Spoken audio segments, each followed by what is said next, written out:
Ilang gramo singsing bulaklak? Ang singsing na bulaklak na ito ay 6 na gramo. 6 na gramo? Napakaganda, di ba?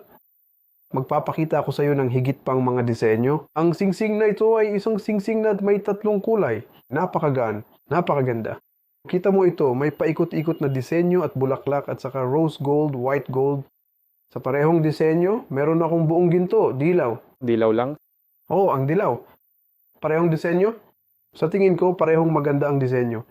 Napaka-elegante rin ito. Yung 3 kulay, hindi naman masyadong magarbo. Elegant ito at mas magaan ako. Ang singsing na ito ay disenyo rin ng bulaklak.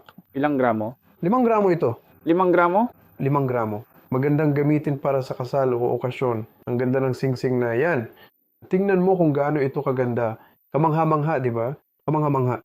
Ngayon ipapakita ko sa iyo ang isang koleksyon ng magaan na timbang sa loob ng 3 gramo. 3 gramo? Tingnan mo itong singsing. 3 gramo lang ito. Maganda, di ba? Oo. Kamangha-mangha. 3.3 gramo at ang panghuli rito ay 3 gramo. Sa gitna, meron tayong maliit na puting gintong bola at magandang bulaklak. Ito ay may 2 talulot, 2 patong na may magkaibang disenyo. Ngayon, lahat ng ito, iisa na lang ang mayroon tayo. Kung nagustuhan mo, pakibisita talaga kami. Nasa Mina Bazaar, Burdubay kami. Kung nagustuhan mo ang video, pakishare sa pamilya at kaibigan mo. Sana makita ka sa tindahan. Ingat. Paalam.